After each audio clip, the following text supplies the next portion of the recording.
салом бинандаи азизи шабакаи варзиш, нашри навбатии барномаи иттилоотии ҳафтаи варзишро манзуратон мегардонем. давоми ним соат аз рӯйдодҳои муҳими ҳафтаи варзиши кишвар шуморо воқиф хоҳем кард. дар студия бо шумо Фаридун Сафарзода. дар оғоз таваҷҷӯҳ намоед ба сархати хабарҳо.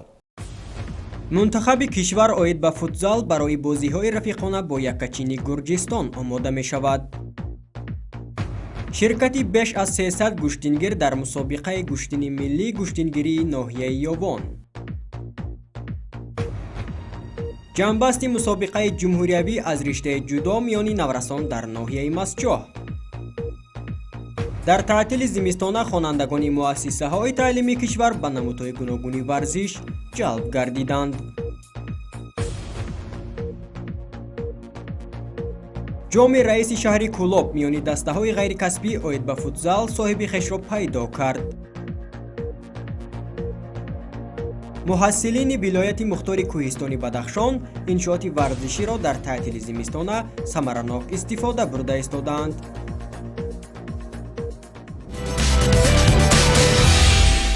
дӯстони гиромӣ, ҳафтаи варзишии кишварро аз ҷараёни тамринҳои тими миллии футзали Тоҷикистон дар шаҳри Душанбе шурӯъ мекунем. футзалбозони меҳан 15 ва 16 январ дар шаҳри Тифлис бо яккачини Гурҷистон ду бозии дӯстона мегузаронанд. шумо аз омодагиҳои мунтахаби кишвар воқиф ҳастед? агар не, пас гузориши навбатӣ моро пайгирӣ кунед. давоми 10 рӯз мешавад ки тими мунтахаби кишвар оид ба футзал зери роҳбарии Пайрав Воҳидов дар маҷмаи варзишии Кумитаи андози ҷумҳурии Тоҷикистон тамринҳои дастаҷамона доир карда истодааст. шогирдони Пайрав Воҳидов барои ҳунарнамои хуб нишон додан муқобили яккачини Гурҷистон дар ду бозии дӯстона ки 15 ва 16 январ дар шаҳри Тбилиси доир мегардад омода шуда истодааст. ба ҳайати тими мунтахаб 13 бозингар ва 2 дарвозабон аз ҷумла 6 бозингар аз ҳайати дастаи Соро Компания, 3 бозингар аз ҳайати тими Сипари шаҳри Хурҷанд, 3 бозингари ҷавон аз ҳайати бошгоҳи Истиқлоли шаҳри Душанбе ва 1 бозингари дигар аз ҳайати дастаи Рахштаксӣ даъват шуданд. ҳамчунин як легионер Рустам Ҳамидов аз дастаи Окжетпеси Қазоқистон ба ҳайати тими миллӣ шомил гардидааст. машғулиятҳо аз рӯи барномарезии сармураббӣ дар як рӯз 2 маротиба доир гардида истодааст. машқҳои омодагӣ то рӯзи 12 дар як рӯз 2 маротиба ҳамсарам бегу машқ мегузорем. баъд рӯзи 12 сафар ба ҷумҳурии Гурҷистон. марҳилаи аввали омодагӣ ба бозиҳои интихобии ҷоми осиё ки моҳи апрел мегузаранд, омодагӣ ба ҳамон мусобиқа аст. тибқи иттилои сармураббӣ, маротибаи аввал аст ки якбора 3 бозингари ҷавон Самандар Ризомов, Абдуқайюм Умаров ва Нусратчоҳ Исмоилов аз дастаи Истиқлол даъват шуданд. Абдуқайюм Умаров яке аз онҳо маҳсуб мешавад ки нахустин бор ба ҳайати тими мунтахаб даъват шудааст ва кӯшиш дорад бо бозии муҷаллояш ба боварии сармураббӣ Пайрав Воҳидов созгор бошад. ман хеле хурсанд ҳастам ки ба тими мунтахаби футзал моро даъват намуданд ва маҳорати худро сайқал нишон медиҳам.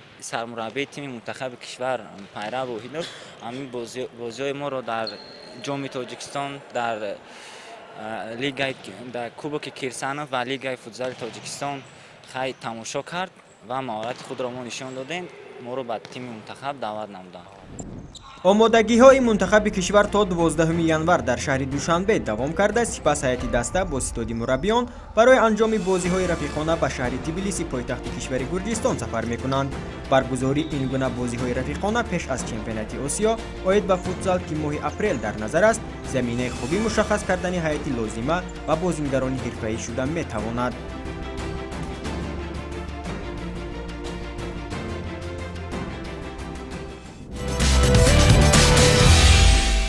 ҳафтаи гузашта дар варзишгоҳи боҳашамати Душанбе арена давоми 10 рӯзи таътили зимистона мусобиқаи варзишӣ оид ба футбол миёни мактаббачагони аз 12 то 14 сола доир гардид. соли 15 аст ки мусобиқаи мазкур дар пойтахти кишвар бо ҷалби хонандагони муассисаҳои таълимӣ шаҳру ноҳияҳои кишвар роҳандозӣ мегардад. шарҳи бештари мавзӯъ дар идома.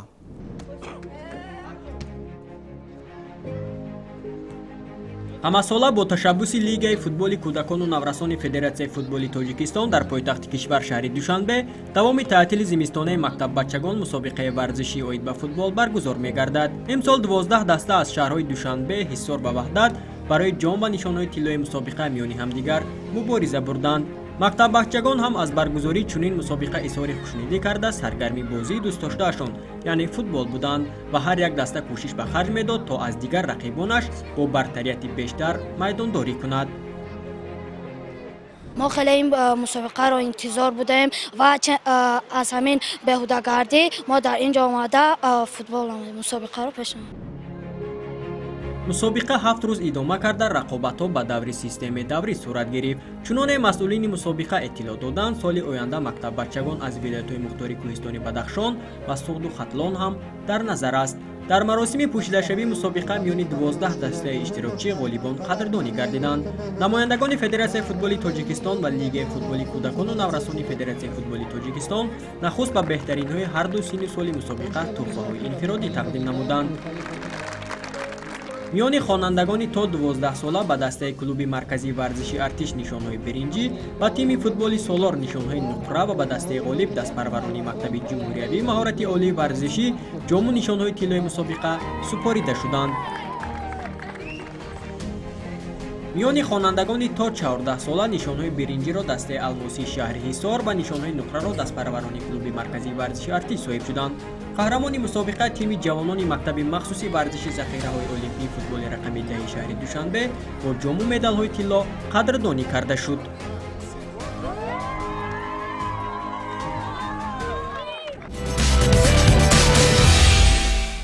тамошобинони азиз, ҳамакнун меравем ба шаҳру ноҳияҳои вилояти Хатлон то аз рӯйдодҳои варзиши ин минтақаи кишвар ба шумо иттилоъ диҳем. ҳафтаи гузашта дар ноҳияи Ёвон ҷашни ҳақиқии варзиш миёни ҳаводорони гӯштини меҳан буд. аниқтараш бо ширкати 300 паҳлавон аз шаҳру ноҳияҳои мамлакат мусобиқаи гӯштини миллии гӯштингирӣ баргузор гардид ки шумораи зиёди ҳаводорони ин риштаи варзиши меҳан ба ҳам омаданд. гузориши муфассал дар ноҳияи Ёвон манзуратон мегардад. ҳафтаи сипаришуда дар деҳаи Кашкарахаи ҷамоати деҳоти обшорони ноҳияи Ёвон мусобиқаи гӯштини миллии гӯштингирӣ бо ширкати 300 паҳлавон аз манотиқи кишвар гузаронида шуд. барои аз наздик тамошо кардани мусобиқаи гӯштингирӣ ва дастгирии гӯштингирон зиёда аз 7000 нафар ҳаводори гӯштини миллӣ дар майдон ҳузур доштанд ки ин аз оммавӣ гардидани гӯштини ниёгонамон дарак медиҳад.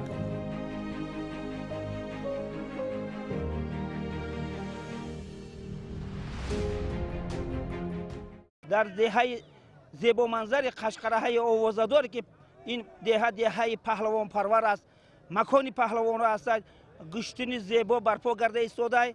امروزه گشتین ملی ما که به خاطر شادروان امام پهلوان نماز که این گشتین سلاله‌های نمازفا هستند.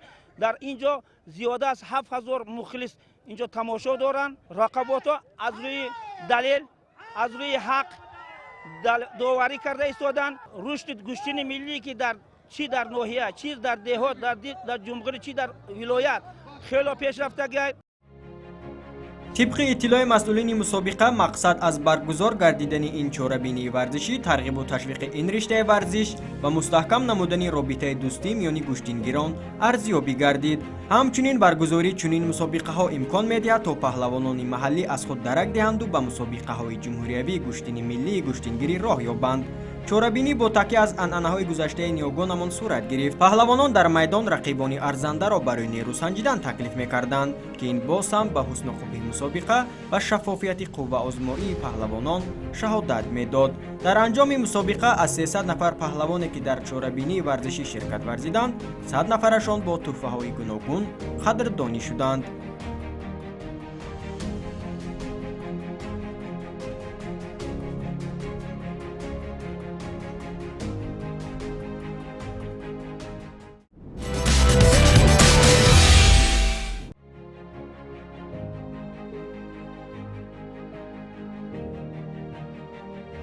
در ناحیه مومن‌آبادی ولایت خطلان بهر جلب خوانندگان و ورزشکاران نورس در تعطیل زمستانه با نمودهای گوناگون ورزش همسالت در دو مرحله مسابقه های ورزشی گذرانیده می شود. در مرحله اول محصلین مؤسسه های تعلیمی میانی هم سبقت کرده به مرحله دوم راه می‌یابند و در آنجا با همتایان خویش که با موفقیت به این مرحله راه یافتند سبقت می‌کنند. بخش کار با جوانان و ورزش ناحیه در تشکیل و برگزاری چوره‌بینی‌های گوناگون ورزشی سهمی بارز دارد.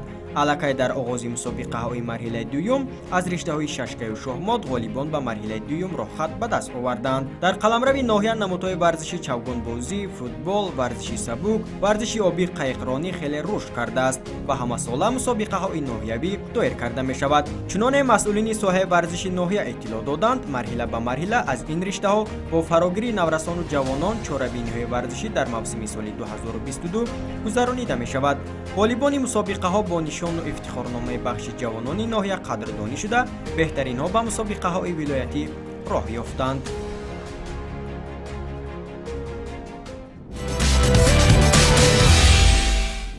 аз ҷанбасти мусобиқаҳои таътили зимистонаи ноҳияи Муъминобод ба шаҳри Кӯлоб меравем.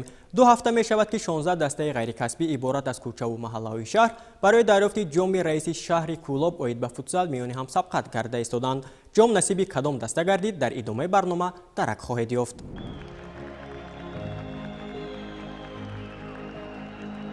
ҳамаи бозиҳо дар маҷмаи варзиши шаҳр баргузор шуданд. мусобиқаи мазкур дар давраи таътили дастаҳои касбӣ гузаронида шуда футболбозони лигаи олӣ якум ва ҳамчунин аз ҳайати дастаи футзали шаҳру навоҳии мамлакат низ дар ин мусобиқа ширкат варзиданд. дар даври ниҳоии мусобиқа ду дастаи аз лиҳози ҳайат пурқуввати кӯчаву маҳаллаҳои шаҳр тими Сино ва дастаи Шамсиддини Шоҳин ба ҳам омаданд. то расидан ба ин марҳила дастаҳо пайроҳаи ноҳамвореро тай намуданд, зеро муқобили онҳо дастаҳои пурқувват ҳунарнамоӣ карданд. қисми асосии бозӣ бо бартари ҳар ду даста сурат гирифта бо натиҷаи мусови 2-2 ба фарҷом расид. дастаҳо бо задани зарбаҳои 6 метра ҷониби дарвозаи якдигар ғолибро муайян карданд. дар иҷрои дурусти зарбаҳо бахт ба рӯи футзалбозони тими Шамсиддини Шоҳин хандиду бо таносуби 3-2 тавонистанд ки музаффар гарданд. дар маросими пӯшидашавии мусобиқа ба дастаҳои ғолиб аз ҷониби дастандаркорони мусобиқа нишону ифтихорнома ва мукофотпулӣ тақдим карда шуд. ба дарвозабон, дифоъгар, ниммуҳофизатгар ва ҳамлагари беҳтарин тӯҳфаҳои инфиродӣ инъом карда шуд. тими ғолиб дастаи маҳаллаи Шамсиддини Шоҳин бо ҷоми раиси шаҳри Кӯлоб сарфароз гардонида шуд.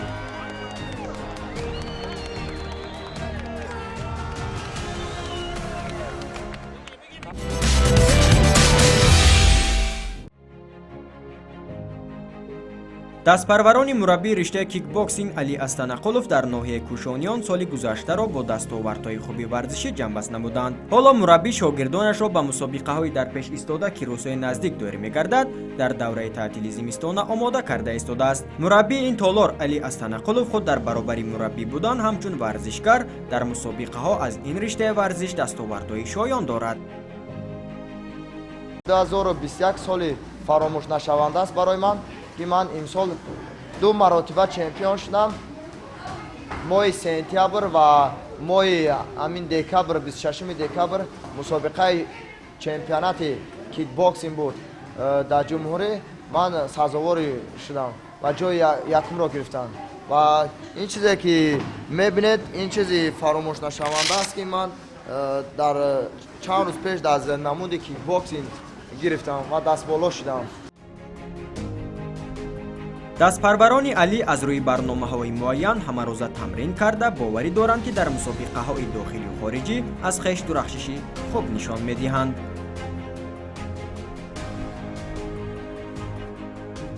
ман мехоҳам дар оянда ба мисли Астанақулов Али мураббиам ба мусобиқаҳои ҷумҳурӣ берун аз тоҷикистон баромад карда парчами тоҷикистонро баланд вардорам. ҳозир бошад барои мусобиқаи кикбоксинги Канада Masters Sport яъне номзади устодӣ тайёрӣ мебинем. раҳмат ба мураббии ман ки тӯли 4 сол аст маро тайёр карда истодааст ва ман ба мусобиқаҳои ҷумҳуриявӣ берун аз ҷумҳурии Тоҷикистон рафта баромад кунам. 25 мусобиқа ман ҷо гирифтагиам, 20 та медали тилло дорам ва 5 та дигар медали биринҷӣ. ба гуфти ин мураббӣ ҷавон айни замон варзишгарони толори мазкур бо тамоми лавозимотҳои машқӣ ва шароитҳои ҳозира замон таъмин буда ният доранд ки дастовардҳоро нисбат ба соли гузашта дучанд намоянд.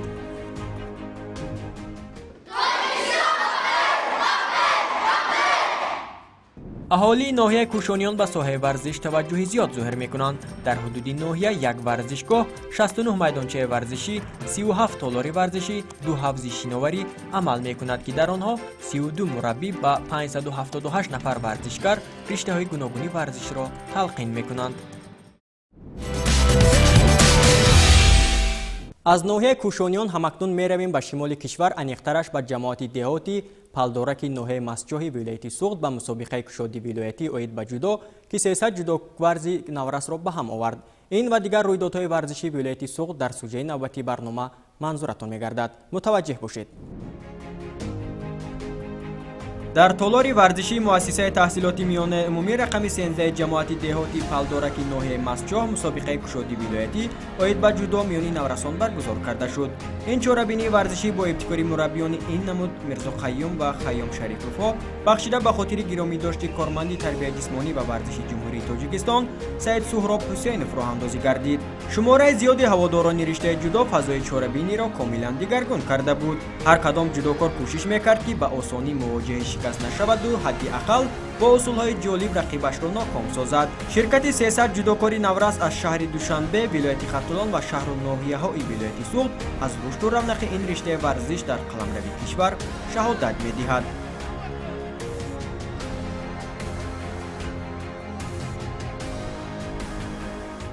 باعث خرسندی است که در ناحیه مسجاه گوشتینگ طرز جودو خیلی رشد یافته است.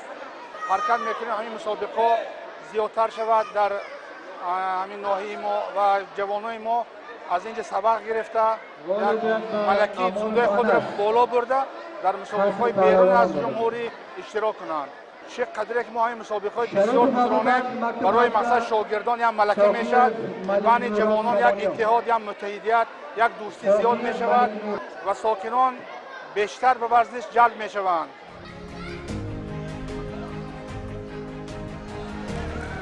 رقابت‌ها دوام 2 روز زیر وزن‌های 24 و بیش از 73 کیلو جالب و دیدنی صورت گرفت. در فرجام بهترین‌ها مشخص شده با نشان و دیپلم دستاندرکاران قدردانی گردیدند.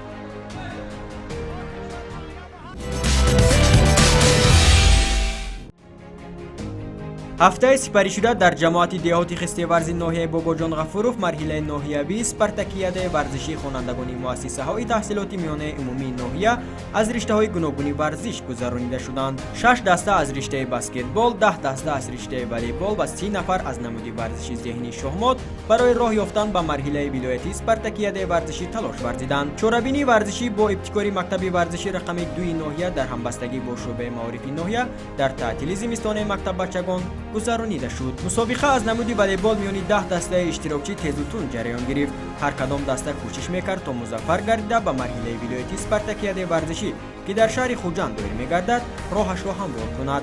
مسابقه از نمود والیبال در تالار ورزشی مکتب خوانندگانی بالیاقت ناحیه، از نمود بسکتبال در تالار ورزشی مجمع ورزشی انشاطی جماعت دهاتی خسته ورز و از نمود شهمات در سینفونه شهمات مؤسسه تحصیلاتی میانه عمومی رقم 35 همین جماعت گذرانیده شدند. در برنامه دیگر از مرحله ولایتی سپارتاکیاد ورزشی که در شهر خوجند دایر میگردد شما را آگاه خواهیم کرد.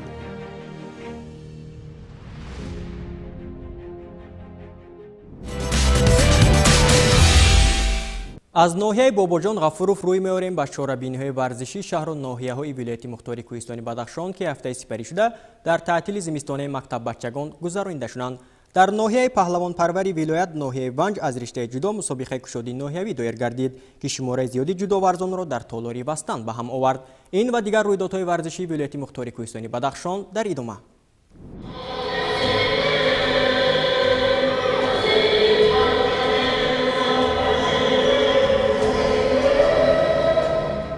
با صدا دادن سرود ملی مسابقه ناحیوی از رشته جودو میانی جوان دختران و جوان پسران از جماعت و دهه‌های ناحیه شروع شده در تالاری بستن گذرانیده شد. طور در مراسم کشاده شوی مسابقه قید گردید، آن با تشبث حاکمیت اجرایی محلی ناحیه و دستگیری صاحبکاران برگزار گردید. قابل ذکر است که این تالار تالاری پهلوان پرور بوده. بسیاری از گوشتینگیران کشور در همین جا به وای رسیدند. رشته جودو نیز در ناحیه ونج داومی سالهای اخیر رشد و رونق یافته. زود چنین مسابقه دایر می‌گردند. اشتراک زیادی جودوورزان هم در مسابقه به این گفته‌ها شهادت می‌دهد و شرکت زیادی دختران در مسابقه نظررس بود. هیئت حکمان هم جریان هر رقابت را خوب داوری کرده به بهترین ها امتیازهای ضروری می‌دادند.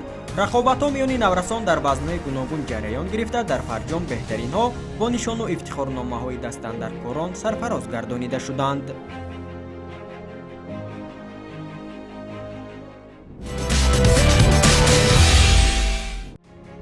نورسان و جوانان ولایت مختار کوهستان بدخشان غیر از رشته‌های ورزشی والیبال و گشتین باز به رشته ورزشی بسکتبال هم میل و رغبت زیاد دارند و از این نمودی ورزش در قلمرو ولایت زود مسابقه‌ها دایر می‌گردند. اولین مسابقه بسکتبال میان طالب علمان مؤسسه‌های تعلیمی در موسم سال 2022 در تعطیل زمستانه گذرانیده شد.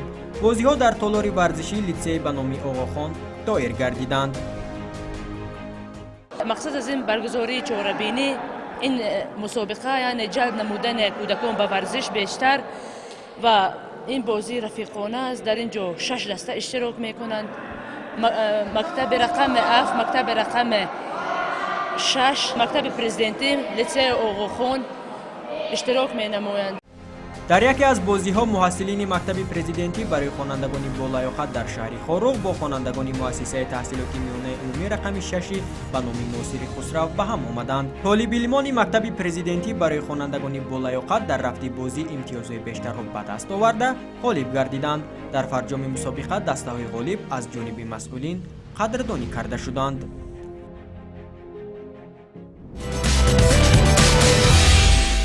همکنون رسیدیم به بخش خبرریزی برنامه که شما را با اطلاع کوتاه و عکس و معلومات واقف می‌سازد. ما در این بخش برنامه از چهاربینی‌های همه منطقه‌های کشور می‌گوییم. پس پیگیری این بخش برنامه باشید.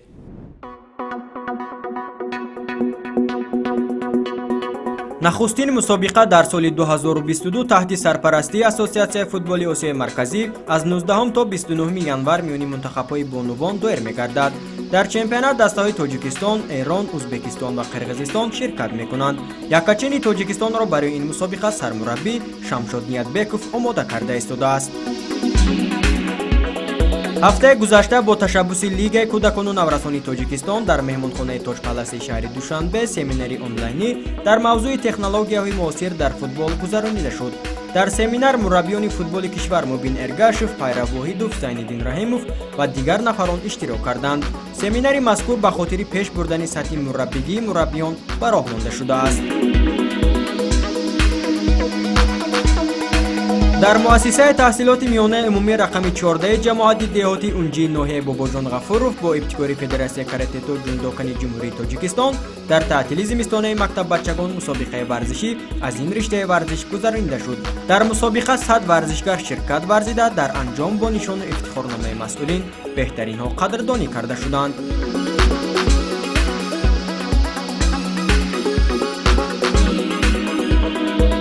با تشبث لیگ کودکان و نورسان فدراسیون فوتبال تاجیکستان در همبستگی با لیگ کسبی فوتزال در تالار دینامای وزارت کارهای داخلی جمهوری تاجیکستان مسابقه فوتبال میان نورسان 9 تا 11 ساله آغاز گردید. مسابقه نام برده در دایره لایحه فوتبال به نزد همه در روزهای تعطیل زمستانه برگزار شد. 16 دسته در دو کاتگوری میانی هم رقابت میکنند. در روز اول مسابقه دسته سالار با حساب 9 بر 1 دسته جوانان را سرافکنده کرد. 8 و 9 ینور داومی 2 روز در ناحیه تاجیک‌آباد مسابقه بزکشی برگزار گردید. در آن 200 چوانداز از ناحیه‌های لخش و رشت و تاجیک‌آباد شرکت ورزیدند. در انجام مسابقه بهترین‌ها با تحفه‌های گوناگون خاطره‌یابی سرفراز کرده شدند.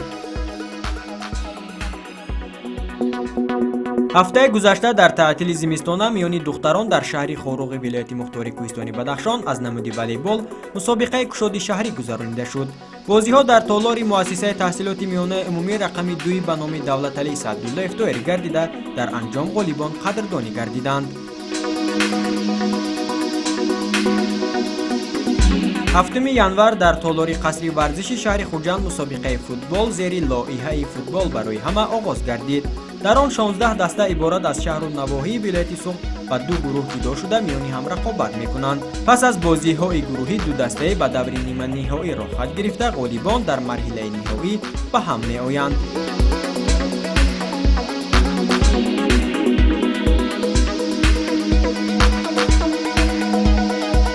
рӯзи шанбе дар тамоми қаламравии кишвари азизамон Тоҷикистон ҳамчун рӯзи варзиш ва солимгардонӣ шинохта шуда, ҳамвора тамринҳои оммавии пагоҳи рӯзӣ зери шиёри зебоӣ, тавоноӣ ва доноӣ аз варзиш аст гузаронида мешавад. Тамринҳои оммавии пагоҳи рӯзӣ миёни сокинони касбу кори гуногун ва варзишгарон доир мегардад. Тибқи оморҳо рӯзи 8 январ 116 чорабинии оммавии пагоҳи рӯзӣ бо ҷалби 9096 нафар аз ҷумла 2619 нафар бонувон баргузор гардидааст.